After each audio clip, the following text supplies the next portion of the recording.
মদিনায় 120 বছরের একটা যুদ্ধ চলছিল, কেউ যুদ্ধটা থামাতে পারে না।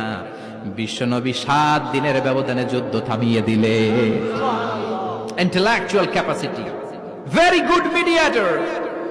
এজন্য বিশ্বনবীর উম্মত যারা, তাদের অভ্যাস হবে ঝগড়া লাগায় দেওয়া যাবে না, মিলায় দিতে হবে, ঠিক কিনা? আমরা যদি ঝগড়া দেখি দূর থেকে আরো লাগায় দিতে চাই, আছে না নাই? হরদম আল্লাহর জিকির করো, নবীর প্রেমে জীবন গড়ো। অসাধ্য তোমার সাধন হবে যদি ইশকে নবী নিয়ে চলতে পারো। আল্লাহি আল্লাহ, আল্লাহি আল্লাহ। মদিনায় 120 বছরের একটা যুদ্ধ চলছিল, কেউ যুদ্ধটা থামাতে পারে না। বিশ্বনবী 7 দিনের ব্যবধানে যুদ্ধ থামিয়ে দিলে। Intellectual capacity, very good mediator.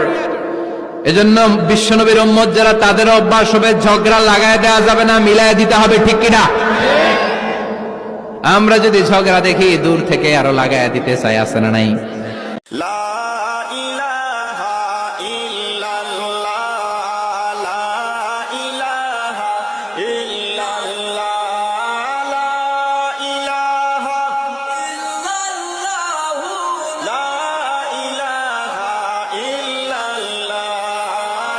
মদিনায় বসে আবার হতাশ, আবার কাঁদে, আর বলে, আল্লাহ আমার আগে উম্মতদেরকে কাউকে হায়াত দিয়েছো 2000 বছর, কাউরে দিয়েছো 3000 বছর, যারা কম পাইছে তারাও পাইছে 1000 বছর, ঠিক কিনা? যারা হায়াত পেয়েছে বেশি, তারা ইবাদত করার সুযোগ পেয়েছেও। ওয়া আমার উম্মতি মা বাইনা 60 ইলা 70, কিন্তু আমার উম্মতের গড় বয়স হলো 60 থেকে 70। 60 থেকে 70 এর মধ্যে শেষ। যারা বয়সী পেল 60-70, কি আর ইবাদত করবে? আগের উম্মতরে এত বছর বেশি দিলা কেন, আমার উম্মতরে কম দিলা কেন? বিশ্বনবীর টেনশন আছে না নাই? আবার হতাশ, আমার উম্মতের কি হবে? উম্মতি উম্মতি আজীবন কেঁদেছেন। আল্লাহু আকবার।